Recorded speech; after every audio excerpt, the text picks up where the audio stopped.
होश में रहो, समय आने दो, कर्म अवश्य में भोक्तव्यम, तुम्हें भोगाएगा, रो नहीं पाओगे, रो नहीं पाओगे।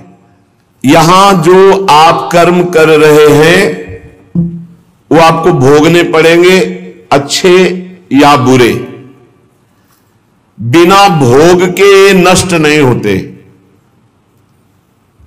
एकमात्र उपाय है, जैसे आपको वकीलों के द्वारा प्रमाणित कर दिया गया कि यहां के वकील है चित्रगुप्त, पूरी सीन सहित आपकी चेष्टाओं को अंकित किया जाता है, वो आपके मन में है, आगे प्रसंग आएगा। और जज हैं यमराज धर्मराज जी, और दंड अधिकारी हैं यमदूत, और दंड विधान जहां होता है उसे कहते हैं नरक।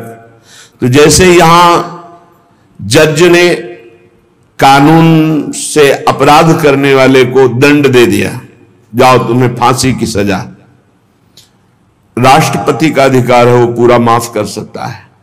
ऐसे ही राष्ट्रपति हैं भगवान श्री हरि। अहम त्वाम सर्व पापेभ्यो मोक्षयिष्यामि मा शुचा। अगर शुभ अशुभ कर्मों से बचना चाहते हो तो एकमात्र उपाय भगवान की शरण में होकर नाम जप करो, अन्यथा अवश्य में भोक्तव्यम कृतम कर्म शुभाशुभम। सुमति जी अपने पिताजी को बता रही, यमदूत ने कहा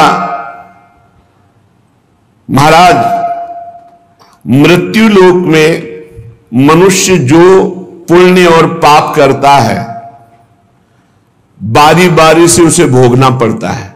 बहुत ध्यान से सुनोगे तो आपको बड़ी सावधानी प्राप्त हो जाएगी। जो छोटी मोटी गलतियां आप हंसी खेल में करते हैं वो भी आपको दंड भोगना पड़ेगा। ये पाप और पुण्य बिना भोगे नष्ट नहीं होते कि आपने पाप कर दिया और दान दे दिया तो वो पाप कट गया, ऐसा नहीं है।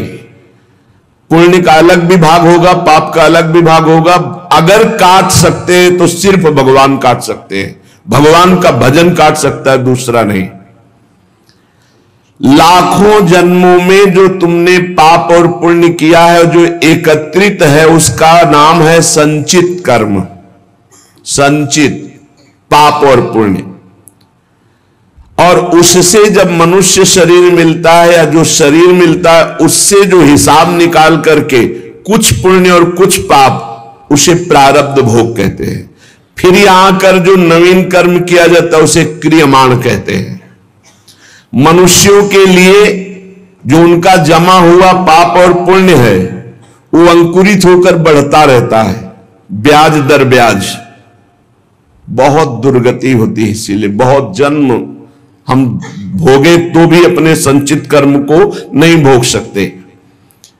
जैसे बीज मिट्टी और जल की आकांक्षा करता है तभी वो उत्तम वृक्ष रूप धारण करता है, ऐसे ही पाप और पुण्य उसे प्रेरित करके पुनः पाप करवाता है, प्रेरित करके पुण्य पुनः पुण्य करवाता है। अगर पाप कर्म में रहती है तो पाप पर पाप, पाप पर पाप, और ये एकत्रित होकर वृक्ष रूप होकर समय स्थान वो निश्चित करेगा। पाप तुम्हें कहां दंड देना है, समय स्थान। बुरी दशा आने के पहले बुद्धि बदली जाती है, उसकी बुद्धि बदल दी गई। आप ना आवे आप पर ताई तहां ले जाए, वो वहीं ले जाएगा, उसी स्थान पर मारा जाएगा, उसी स्थान पर जो दंड उसे मिलना मिलेगा। जैसे आपने छोटा पाप किया तो आपके चलते समय पैर में कांटा चुभेगा और दुख होगा। कांटा निकाला गया, थोड़ी दिन वहां दर्द रहा, खत्म हो गया, आपका पाप क्षय हो गया। छोटा पाप कोई, आगे बताया जाएगा कौन कौन से पाप से कैसे कैसे दंड मिलते हैं। अब अगर आपसे थोड़ा बड़ा पाप बना है तो वही पैर में लोहे की कील बनकर चुभेगा, कांटे की जगह लोहे की कील, अधिक दुख होगा। और बड़ा पाप बना है तो खजूर का कांटा, बड़ा कील ऐसे आपके पैर में चुभ। बिना पाप कर्म के कहीं भी किसी को कोई भी दुख नहीं हो सकता।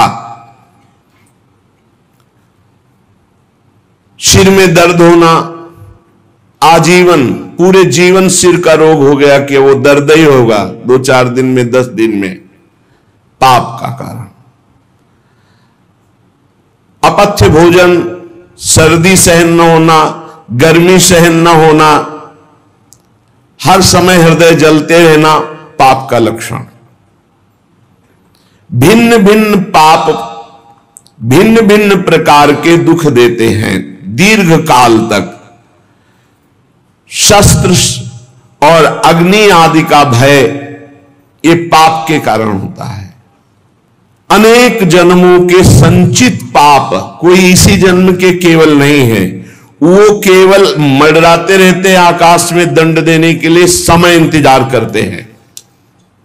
जैसे नरक में पड़े हुए जीव तुम देख रहे हो, घोर पाप का फल भोग रहे, केवल दिखाया गया था नरक। जानते हो किस बात से? कल याद होगा सुमति जी ने पानी पीने जाने वाली गौओं को वैश्य कुल में 7वें जन्म में जन्मे जब थे, तो उन्होंने उनको नहीं पीने दिया। इसके अपराध से उनको नरक दिखाया गया था। तो वो यमदूतों से प्रश्न करते जाते हैं और उनका उत्तर यमदूत देते जाते हैं। ये जो तुम देख रहे हो तड़पते हुए जीवों को नरक में, महापापी लोग हैं, अपने पाप का फल भोग रहे हैं। जब कोई पुण्यात्मा होता है तो स्वर्गलोक में जाता है, देवताओं के साथ रहता है, गंधर्व उसका गुणगान करते हैं, अप्सराओं का नाना प्रकार से सुख उठाते हैं। और जब पुण्य भोग क्षीण हो जाता है तो फिर यहां आकर के मनुष्य लोक में अपने कर्मानुसार जन्म लेते हैं। राजन, ये जो तुमने पूछा कि किस किस पाप से पापियों को कौन कौन सा नरक में दंड मिलता है, वो मैं बतला रहा हूं। जो नीच मनुष्य कामना और लोभ के वशीभूत होकर दूषित दृष्टि से हर स्त्री को भोग भाव से देखता है, जिसको देखता है बस काम भाव से देखता है। बोले जो दुष्ट दूषित भाव से माताओं बहनों को भोग दृष्टि से देखता है, तो यहां बड़ी बड़ी चोंच वाले वज्र के समान जिनकी चोंच ऐसे गिद्ध बार बार हजारों वर्ष उनकी आंखों को नोचते और खाते रहते, वो आंखें बार बार होती रहती हैं, बार बार निकालते। यही वहां है कि मरना नहीं है। उनकी दोनों आंखों को वज्र तुल्य नरक के पंछी बार बार निकालते हैं और खाते हैं, और उनके पुनः नए नए नेत्र उत्पन्न हो जाते हैं। इस पापी को पलक झपकने तक के लिए विश्राम नहीं मिलता, निमिष तक के लिए कि थोड़ा चैन मिल जाए, महान दुख होता रहता है। हजारों वर्ष तक उसको इस नेत्र दर्द पीड़ा भोगनी पड़ती है। और फिर जब मृत्युलोक में जन्मता है तो नेत्र रोगी पैदा होता है। वो यहां पैदा होगा नेत्र रोगी, या नेत्र ही नहीं है या नेत्रों में दिखाई नहीं दे रहा, कई तरह के व्यवधान, जिन्होंने नेत्रों का दुरुपयोग किया। अब जिन लोगों ने, जिनको तुम देख रहे हो इनकी जबान काटी जाती है, बार बार जबान नोची जाती है, ये वही लोग हैं जो शास्त्र का गलत उपदेश किए हैं, गलत अर्थ किए हैं, अपनी वासना की पूर्ति के लिए शास्त्र का गलत प्रयोग किए हैं। जो किसी को गलत सलाह दी है तो इनकी जबान बार बार छोटे छोटे हिस्से में तलवार से काटी जाती है। शास्त्र का उल्टा अर्थ बताया, उसकी जबान को वहां हजारों वर्ष काटा जाता है। खिलवाड़ नहीं, प्रश्न उत्तर कर देना। अगर आपका उत्तर गलत है तो आप नरक जाएंगे। प्रश्नकर्ता तो आप पर श्रद्धा करके पूछ रहा है, और आपने मनमानी उत्तर दे दिया और वैसा आचरण कर दिया तो उसको पाप नहीं लगेगा, पाप आपको लगेगा क्योंकि आपने आदेश किया है और आपकी दुर्गति हो जाएगी। इसीलिए अनाधिकारी को जब जनक जी महाराज विदेह राज ने पूछा, निमि जी ने, नवयोगेश्वरों से कि मैंने यही प्रश्न कर्म के विषय में सनकादि से पूछा था, वो मौन थे, कोई उत्तर नहीं दिया। क्यों? तो बोले उस समय आपका ज्ञान जागृत नहीं हुआ था, आप उस समय अनाधिकारी थे, कर्म का बड़ा सूक्ष्म विषय होता है, इसीलिए मौन थे। ऐसा नहीं कि हर प्रश्न का उत्तर फटाक से दे दे, और वो गलत है अगर उत्तर तो शास्त्र सम्मत नहीं है तो उत्तर देने वाले को नरक का दंड मिलेगा, उसकी जबान हजारों वर्ष वहां काटी जाएगी। जो शास्त्र का गलत अर्थ करता है, जो शास्त्र को अपनी वासना पूर्ति के लिए घुमा करके बोलता है, जो किसी को बुरी सलाह देता है, उसकी जबान यहां काटी जाती है, जो देख रहे हो। और हे सुमति जी, जो वेद की निंदा करते हैं, देवताओं की निंदा करते हैं, संतों की निंदा करते हैं, वैष्णव की निंदा करते हैं, गुरु की निंदा करते हैं, गुरु पर दोष दृष्टि करते हैं, गुरु को वक्र दृष्टि से देखते हैं, क्रोध दृष्टि से, उन सब को यहां भयंकर वज्र तुल्य वाले जिनकी चोंच है, ऐसे पक्षी गिरा गिरा करके उनके अंगों को नोचते हैं, जबान, आंख और उनके शरीर के अंगों को। जितने निमेष तक उनके द्वारा ये जिह्वा जनित पाप हुआ है, उतने हजार वर्ष तक उनको पक्षी नोचते हैं। जो नराधम बिना दोष के दो मित्रों में फूट डाल देते हैं, एक दूसरे की चुगली करके, पिता पुत्र स्वजन में भेद पैदा कर देते हैं, और जो पुरोहित, बहुत ध्यान देने योग्य बात, अनुष्ठान का संकल्प लेता लेकिन अनुष्ठान पूर्ण नहीं करता, जजमान को क्या पता। जो पुरोहित जजमान से नियत संख्या ले ली धन और अनुष्ठान पूरा नहीं किया, या जो अपनी माता और पिता का अपमान किया, जो अपने शरणागत, अपने अर्धांग विराजमान पाणी ग्रहण की हुई पत्नी का विविध प्रकार से अपमान और शोषण किया, वो यहां आरे से चीरे जाते हैं हजारों वर्ष तक। दिखाया, देखो ये बीच आरे से आराम आराम से एक एक अंग चीरे जाते हैं। उस पुरोहित को भी दंड मिलता है, उस पुत्र को दंड मिलता है जो माता पिता का अपमान, उस पति को दंड मिलता है जो पत्नी का शोषण, उस पत्नी को दंड मिलता है जो पति से छल करती है। आप खुली आंख इनकी दुर्गति देख सकते हैं।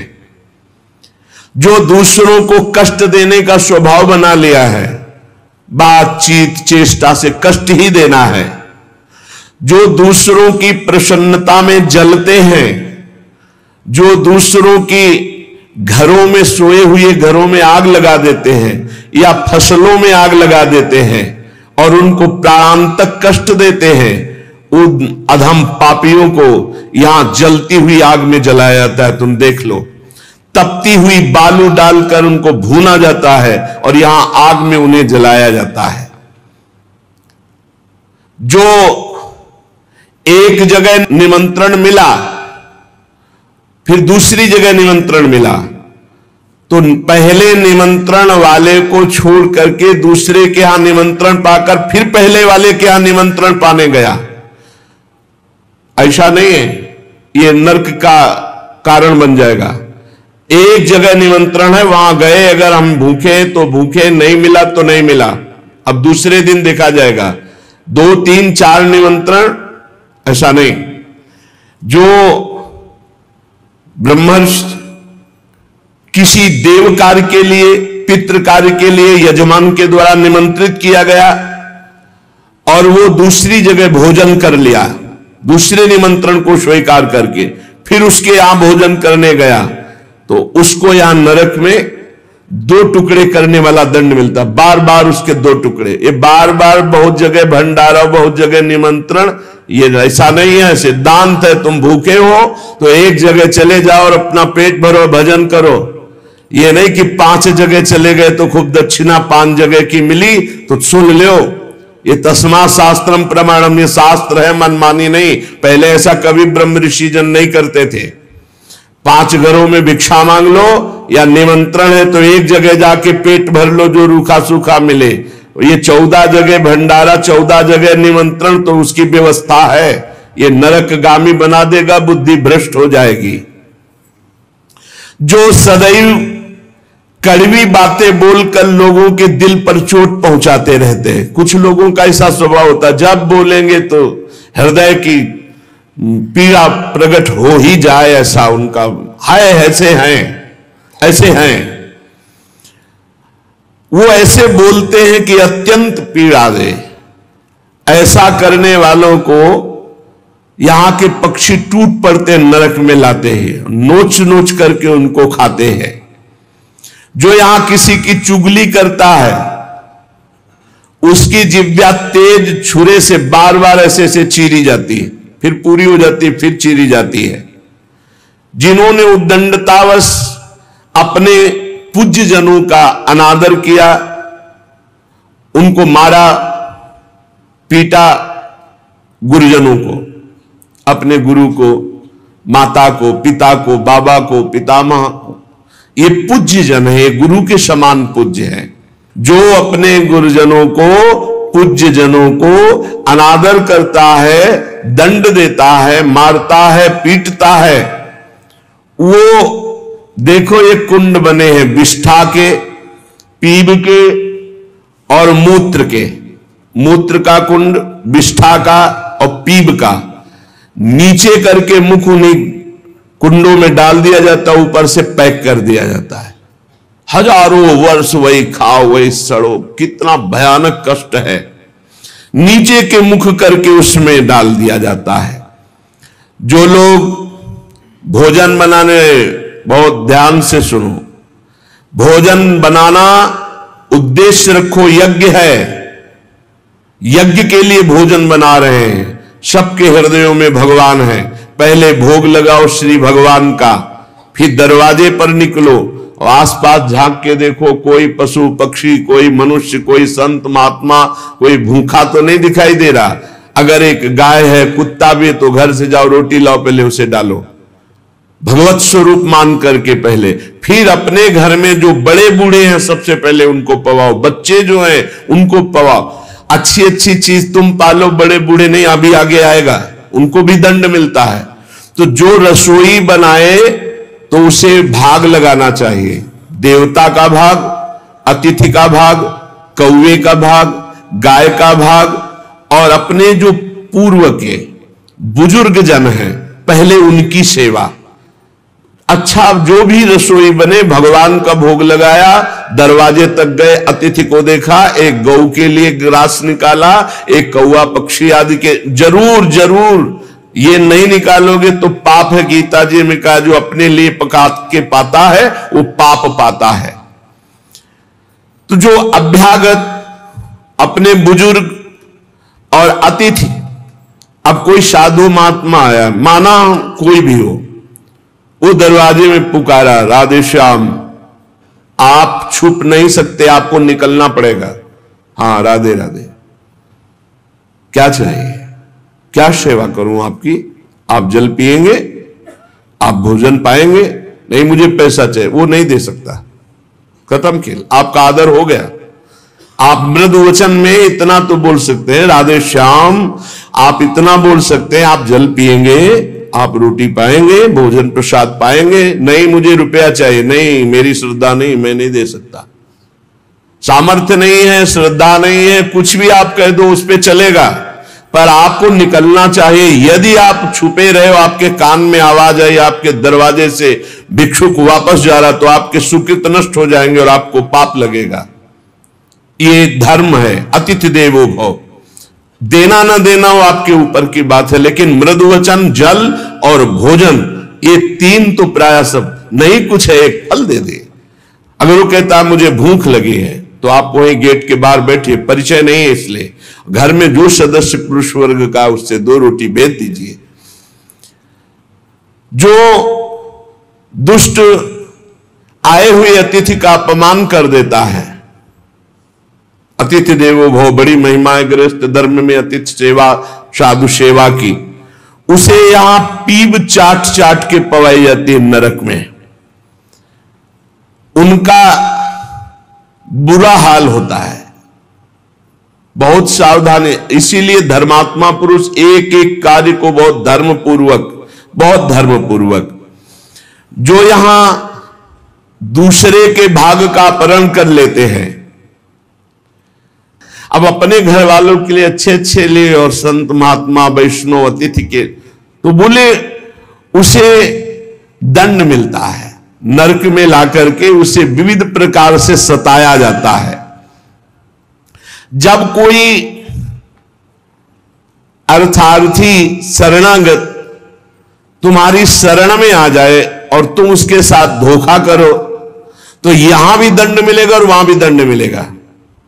तो कह रहे हैं जो आए हुए शरणागत के साथ छल करता है तो यहां थूक, खखार, विष्ठा, इसके कुंड बने हैं, इनमें डाल दिया जाता है। आनंद लो, सोचो, थोड़ी देर भावना करो, गटर में पैक कर दिया जाए, आपको मरना है नहीं, थूक, खखार, लाभ, उसमें ये नारकी गतियां हैं।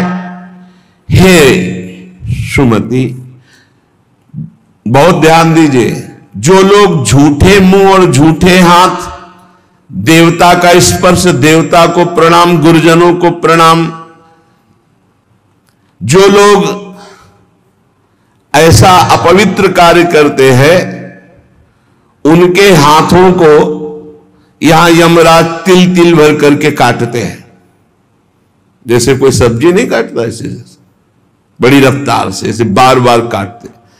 अरे ऐसे थोड़ी शास्त्र में हम यहां खाए डोल रहे हैं, ऐसे जूता पहने भोजन कर रहे हैं, न कुल्ला न आचमन, ये सब नारकी गति को प्राप्त होने वाले जीव, तभी बुद्धि भ्रष्ट मनमानी आचरण कर।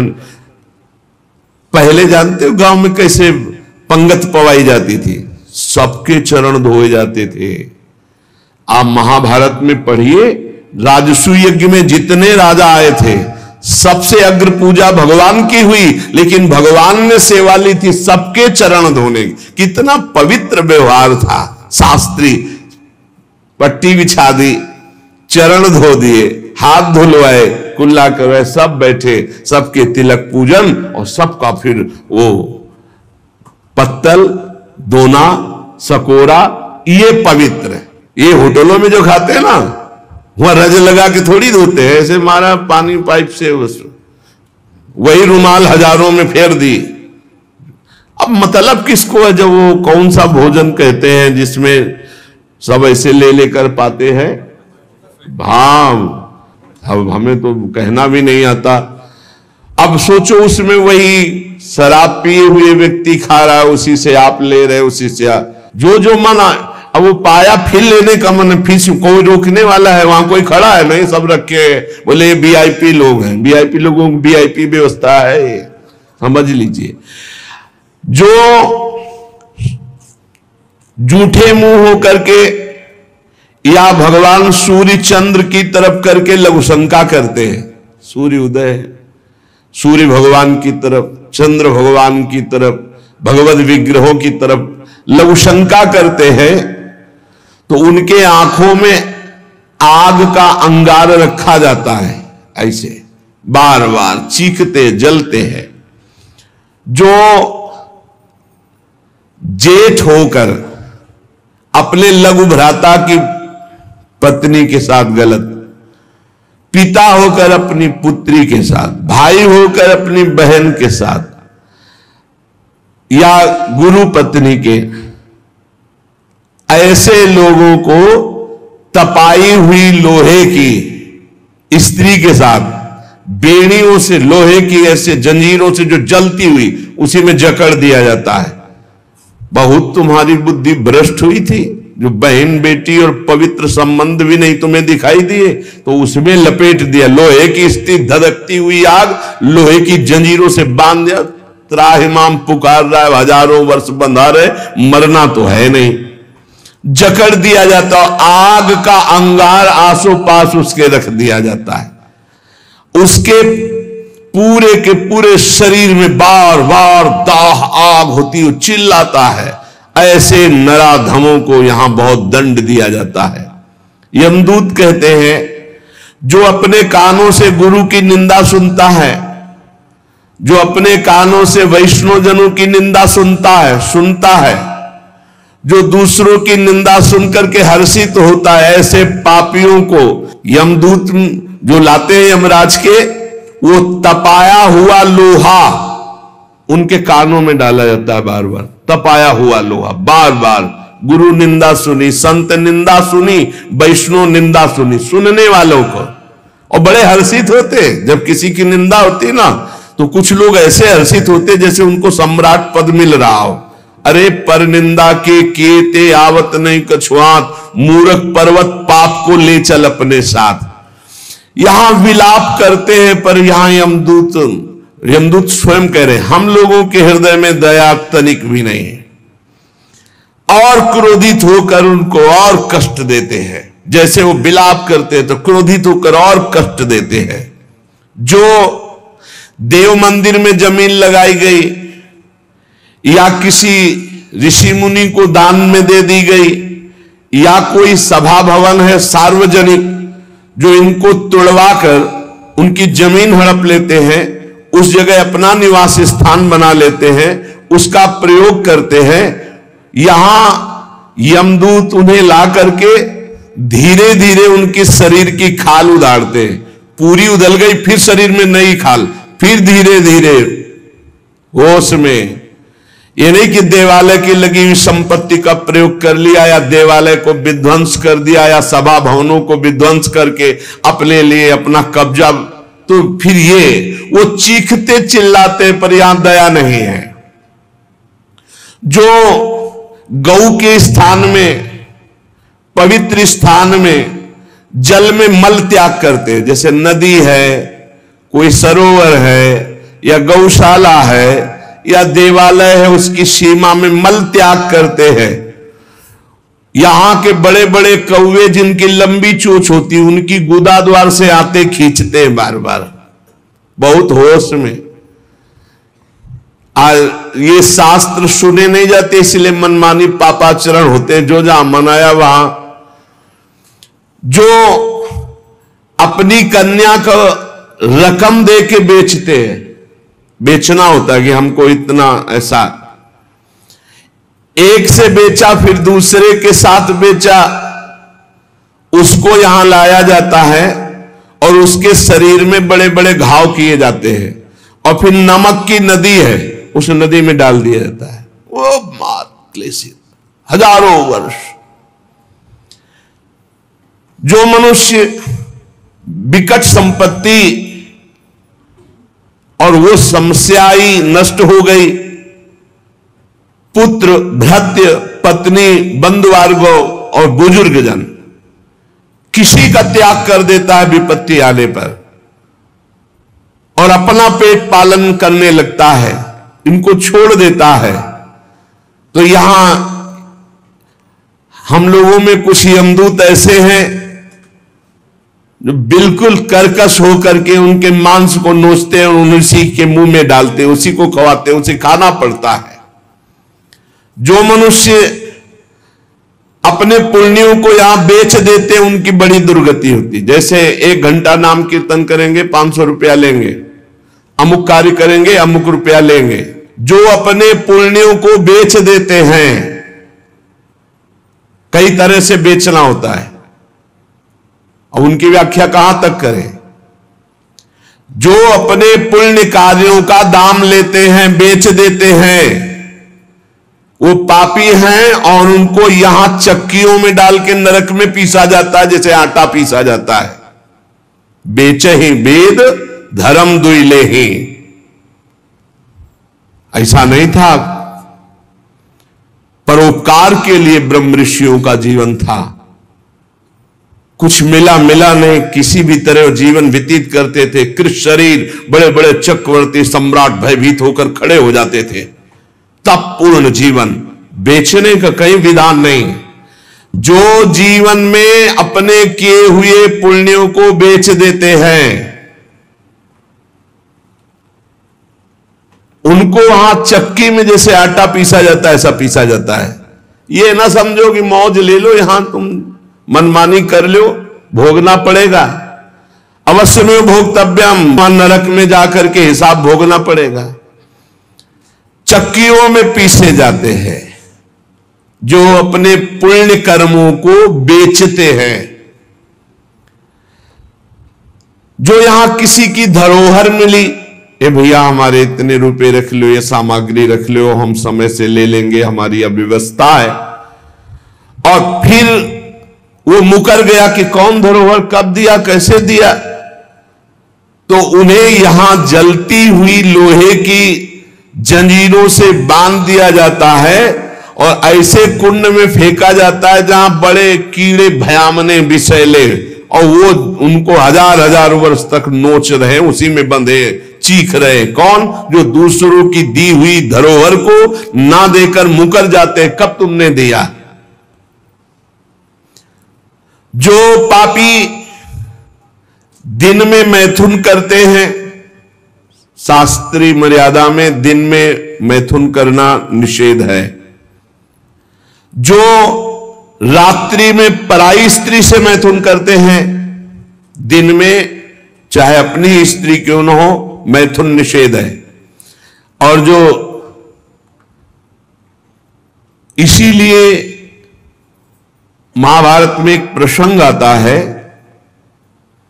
एक ऋषि को उनकी पत्नी ने दिन में बहुत प्रेरित किया, उनका नाम हमें तो स्मरण नहीं आ रहा, किन्नम, हाँ ऐसे कुछ नाम था। तब उन्होंने कहा दिन में पुरुष रूप में तो हम आपके साथ मैथुन कर नहीं सकते, आप बहुत प्रेरणा करती, इसलिए पशु बनना पड़ेगा। तो आप भी अपने संकल्प से मृगी रूप धारण करो, मैं मृग रूप धारण करता हूं। ऐसा ही हुआ, मृग रूप होकर के वो सहवास कर रहे थे। इतने में ही महाराज पांडु ने देखा तो उन्होंने बाण संधान कर दिया। अब जे ही बाण लगा तो मृग रूप तो हट गया ऋषि, और तब वो हा खाए कि मुझे नहीं पता था कि आप ऋषि हैं। तो उन्होंने घटना बताई थी कि मेरी पत्नी विवश थी काम से, इसलिए मुझे पशु रूप धारण करना पड़ा, क्योंकि दिन में मनुष्य रूप से मैं तो नहीं किया जा सकता। जाओ, तुमने मुझे इस स्थिति में मारा है, अगर ऐसी स्थिति तुम्हारी हुई अपनी पत्नी के साथ तो तुम्हारे मृत्यु का योग हो जाएगा। मृत्यु का योग हो भी गया। तो जो दिन में अपनी स्त्री से या रात्रि में पराई स्त्री से, वो यहां पापी जल लाए जाते हैं। बहुत गहरा कुंड है जो खोपड़ी के बल उसमें छोड़े जाते हैं, लोहे के बड़े बड़े नीचे कांटे लगे हुए, पूरा बिंध जाते हैं। फिर निकाले गए, फिर फेंके। अरे भाई होश में जैसी थरिमंस नरक गति दुर्भरियम द्वारे कटियत नक्षी के। और जो सदैव नई नई भोग प्रवृत्ति के लिए नवीन नवीन स्त्रियों को फंसाते रहते हैं और उनसे सहवास करते हैं, तो यहां एक बहुत बड़ा वृक्ष है सेमर का जैसा, और उसमें बहुत ही विषैले कांटे हैं। उस पापी को उसमें जबरदस्ती खींचा जाता है, बार बार नीचे बार बार ऊपर, करो आलिंगन। अधिक मात्रा में वो खून से लथपथ होकर जहरीले कांटे लगने से व्याकुल होकर त्राहिमाम पुकारता है। जो लोग पराई स्त्रियों को फुसलाकर उनके सतीत्व को नष्ट करते हैं, जो लोग अपने धन के घमंड में आकर गुरुजनों को नीचा दिखाते हैं, जो लोग अपने गुरुजनों के प्रति रोष दृष्टि रखते हैं, उनको यहां लाकर जैसे चटनी पीसी जाती है शिला में, ऐसे बड़ी बड़ी शिलाओं से उनको पीसा जाता है। यमदूत सुमति जी को बता रहे हैं, और वो बहुत कष्ट पाता है। ये यमलोक बड़ा दुखमय है, दिन रात यहां व्यथा ही व्यथा है। जो जल में मूत्रते हैं, कुल्ला करते हैं, थूकते हैं, बिष्ठा करके सोचते हैं, बोले ऐसे लोगों को यहां थूक विष्ठा और मूत्र से भरे हुए दुर्गंध युक्त नरक के कुंडों में डाला जाता है। अरे ऐसा थोड़ी, साष्टांग दंडवत करो यमुना जी गंगा जी में, और अपने घर से शौच आदि क्रिया करके, यदि नहीं ऐसा तो पात्र में लो और जल पियो पहले, और फिर दूर जाकर के बहुत दूर शौच आदि होकर मिट्टी से ही हाथ और सब पात्र मार्जन करके फिर आओ, फिर पात्र मार्जन करो, फिर जल लो, दूर जाकर के कुल्ला। ऐसे पवित्र, जैसे गंगा किनारे भ्रमण करने वाले संत जन हैं तो सारी दिनचर्या गंगा जी से होती, पर बड़ी सावधानी से होती। ऐसा थोड़ी कि शौच लिया जाकर गंगा जी, ऐसा नहीं। जो इस लोक में दूसरे का मांस खाते हैं, बहुत सावधानी से दुर्गति होती, पक्का दुर्गति होती। ये मांस खाने वाले ध्यान से सुन ले, पूर्व में जो किसी भी पशु का मांस खाते हैं उनको तो पहले नरक का दंड मिलेगा, फिर वही पशु बनेंगे, वैसे काटे जाएंगे। और जो ज्यादा पशुओं का मांस काट के खाते हैं तो उनके घर में घटना भी हो जाती है, कोई न कोई विनाशकारी घटना घटेगी कि इन मांस खाने वालों के परिवारों का बहुत बुरी तरह नाश होगा। और जब ये मरेंगे तब नरक जाएंगे, और फिर जब जन्मेंगे तब ये फिर वही बकरा बकरी बनेंगे, वे काटे जाएंगे। होश में रहो, समय आने दो, कर्म अवश्य में भोक्तव्यम, तुम्हें भुगाएगा, रो नहीं पाओगे, रो नहीं पाओगे। जो यहां दूसरों के मांस को खाते हैं तो बड़े बड़े हाथियों से उनको पहले कुचलाया जाता है, चिरवाया जाता है, फिर कोल्हू में पेरा जाता है। बढ़िया आनंद लो। यहां जो कर रहे हो इसका बहुत लंबा हिसाब होगा। लोग सोचते हैं कि ये गप है, 5 मिनट में हिंसा की आजीवन कारावास, लाखों जुर्माना। तुम्हें यहीं से अनुमान लगा लो, यहां तो बहुत छोटा हिसाब किताब है, वो तो अनंत ब्रह्मांडों का हिसाब किताब है। आप विद्धास्तु यैर्वेदा वन्यास्य हिताग्निभि ता इमे शैल श्रृंगाग्रात पात्यंदे धा पुनः पुनः। जो अपने पूर्वजों को पिंडदान नहीं देता, हवन नहीं करता, शास्त्र मर्यादा के अनुसार नहीं चलता, जो बिना पाणी ग्रहण किए व्यभिचार करता घूमता रहता है, ऐसों को बड़े बड़े ऊंचे पर्वत से नीचे खोपड़ी के बल फेंका जाता है। और जब नीचे गिरता है तो बड़ी बड़ी विषैली चींटियां चिपक जाती है और काटती है।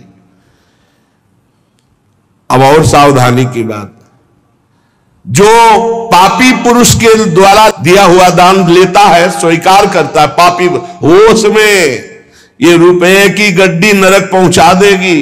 जो पापी पुरुषों द्वारा दिया हुआ दान लेते हैं, चाहे वो यज्ञ कराने के लिए, चाहे वो किसी भी कार्य के लिए, उन मनुष्यों को पत्थर के भवन में छोटे से ऐसे गैसील, बिल्कुल गैस ऐसी जहरीली, उसमें कीड़े की तरह उन्हें बंद कर दिया जाता, बाहर से कोई वायु नहीं, बंद।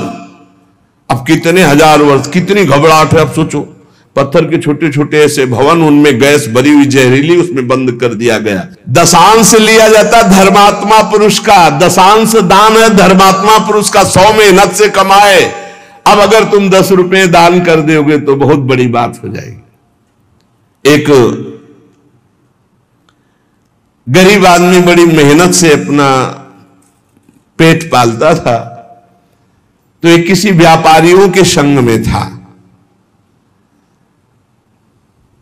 तो सब व्यापारी बड़े बड़े अपने अच्छे पदार्थ भोजन के, वो खिचड़ी लाया था घर से, कहीं यात्रा में था, और उसका नाम भोला भी था। भोला किसान आदमी, तो अपनी थाल में रख के पानी भरने के लिए गया, इतने में कुत्ता आ गया। एक कुत्ता खा, वो दूर बैठ गया, कुत्ते को खा दिया। सब व्यापारी उसका मजाक उड़ा रहे थे।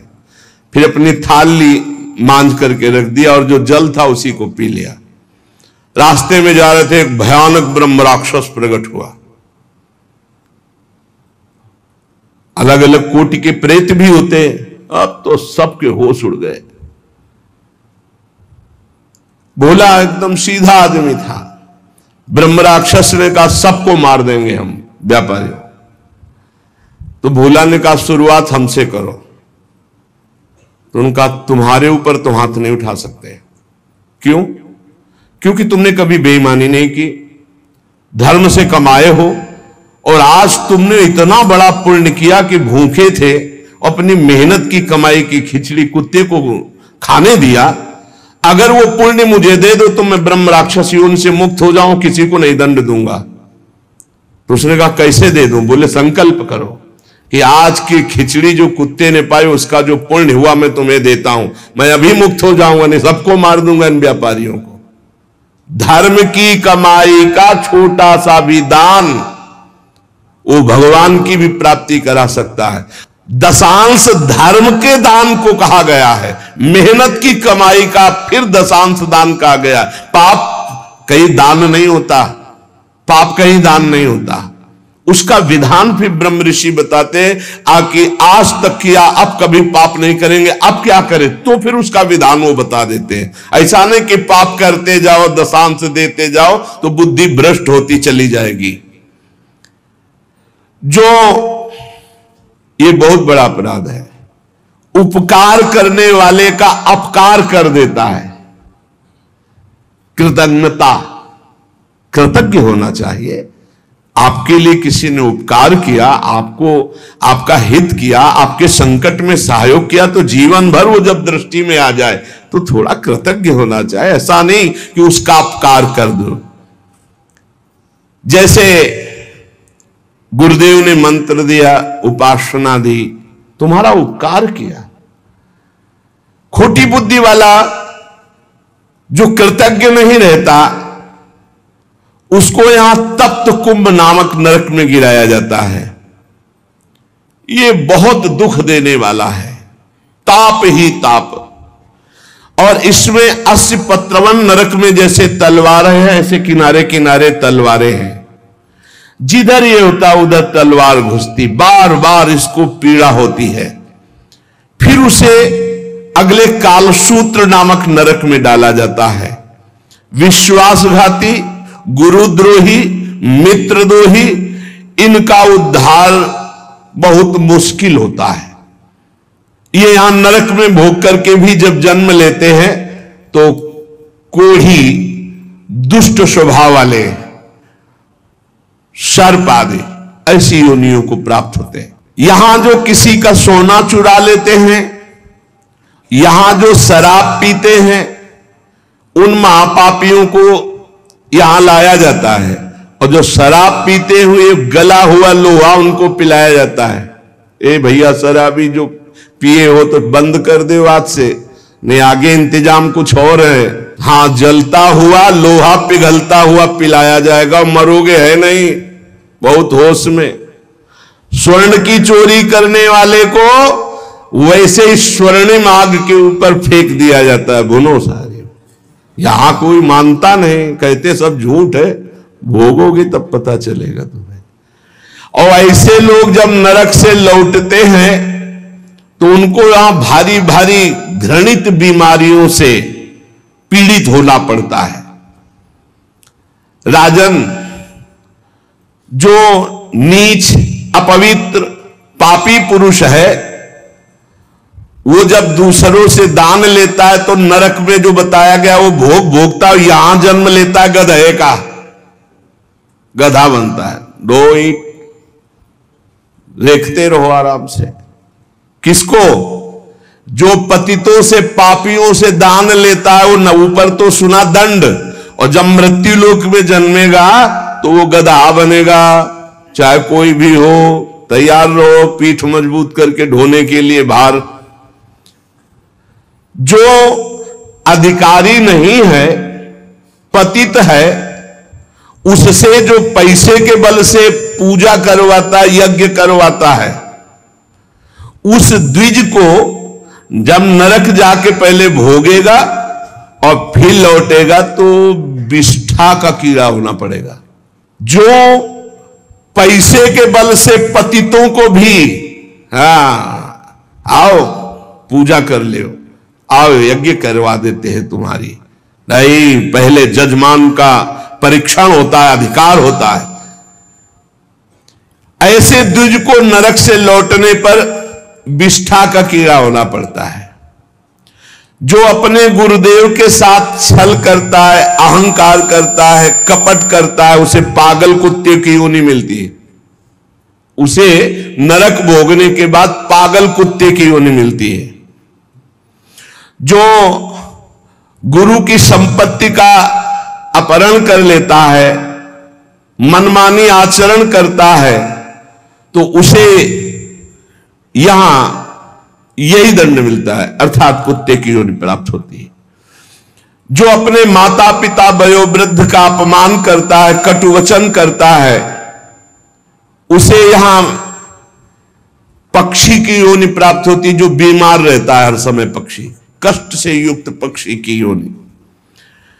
जो अपनी भाई की स्त्री का गलत भाव, तो वो कछुए की योनि प्राप्त होता है। बड़ा कष्ट में जीवन उसका व्यतीत होता है। जो यहां अपने मालिक के साथ दगाबाजी कर देता है, वो बंदर की योनि को प्राप्त होता है। जो दूसरे की धरोहर हड़प लेता है, तो नरक भोगने के बाद वो नाली में कीड़ा बनकर के रेंगता है। जो दूसरों के दोष देखता रहता है, वो नरक भोगने के बाद यहां अंधा पैदा होता है, आंखों से अंधा पैदा होता है। जो अपने मित्र या अपने प्रियजनों के साथ विश्वासघात करता है, वो मछली की योनि हजारों बार जन्म लेता है। जो मनुष्य यहां जौ, तिल, धान, अन्न इसकी चोरी करता है, या अनाज के खेतों में आग लगा देता है, वो नरक भोगने के बाद यहां नेवला और चूहे की योनि प्राप्त करता है। जो पराई स्त्री के साथ संभोग करता है, उसको नरक भोगने के बाद यहां भेड़िया बनाया जाता है। जो पराये पुरुष के साथ संभोग करते हैं, वो वहां नरक भोगने के बाद यहां कुतिया की योनि प्राप्त होती है। कुत्ता, सियार, बगुला, गिद्ध, सांप, कौआ, इन योनियों में क्रम से जाता है जो पराई स्त्री और पराय पुरुष के साथ संभोग करता है। इसे मनोरंजन मत समझो, खिलवाड़ मत समझो। जो खोटी बुद्धि वाला पुरुष अपने बड़े भाई की पत्नी, जो मां के समान है, उसके साथ बलात्कार करता है, वो नरक भोगने के बाद कामी, नाना प्रकार से बीमार पशु योनियों को प्राप्त होता है। कई प्रकार के कष्टों से उसका जीवन युक्त है। जो अपने मित्र की पत्नी से विश्वास दिलाकर, मित्र को विश्वास दिलाकर उसकी पत्नी, वो यहां के सुअर पैदा होता है, सुअर बनता है। यज्ञ में, दूसरों को खवाने पिलाने में, दूसरों के मंगल विधानों में जो विघ्न डाल देता है, किसी की कन्या का विवाह हो रहा है, कोई यहीं कहीं यज्ञ हो रहे, कहीं नाम की, उसमें विघ्न डाल देता है, उसको नहीं होने देता है, वो नरक भोगने के बाद फिर यहां आकर विविध कीड़े की योनियों में, विविध प्रकार, अभी ये कीड़ा, फिर ये कीड़ा, फिर ये कीड़ा, ऐसे जन्मता है। जिसने देवता या ब्रह्म ऋषि उनको ये बोल दिया कि मैं ये दूंगा, आपको ये दूंगा, और फिर नहीं दिया, कर्जा है तुम्हारा, ऐसे नहीं बोलना चाहिए, ऐसे नहीं बोलना चाहिए। अयाचक वृत्ति से जो रहते हैं, कभी नहीं, महाराज हम आपका ये काम कर दें, आपको ये दे देंगे, आपको एक कर्जा हो गया, अब अगर नहीं दिया तो नरक भोगोगे, और नरक से निकलने के बाद कौआ बनोगे। जो अपने पूजनीयों का अपमान करता है, बड़े भाई का अपमान करता है, वो क्रौंच पक्षी के रूप में जन्म लेता है। बहुत सावधान होना चाहिए। जो तुम्हारे साथ उपकार करे उसके साथ तुम्हारा नम्र व्यवहार होना चाहिए। यदि उपकार नहीं किया तो तुम्हें बिच्छू की योनि प्राप्त होगी, बिच्छू बनना पड़ेगा। जो सोए हुए मनुष्य की हत्या कर देता है, शस्त्रहीन है या सोया हुआ है, उसकी हत्या कर देता है, या किसी स्त्री की हत्या कर देता है या बालक की हत्या कर देता है, वो 1000 बार गधे की और कीड़े की योनियों को प्राप्त होता है, बहुत संभल करके। जो दूसरों के भोजन व्यवस्था को नष्ट कर देता है, उसे मक्खी की योनि प्राप्त होती है। अन्न चुराने वाला बिल्ली की योनि, घृत आदि चुराने वाला चूहे की योनि, जो दूसरे के अर्थ की चोरी करता है सर्प की योनि, दूध वाले पशु या दूध आदि चुराने वाले बगुले की योनि। इसी तरह डांस, चींटी, बिलैया, बहुत सी योनियों की प्राप्ति होती है। हे महाराज, मैं तुम्हें कहां तक बताऊं, ये जितने जीव हैं ये सब नरक से आए हुए हैं। एक मनुष्य योनि भगवान ने कृपा करके दी है, जिससे हम अब भगवान की प्राप्ति कर सकते हैं।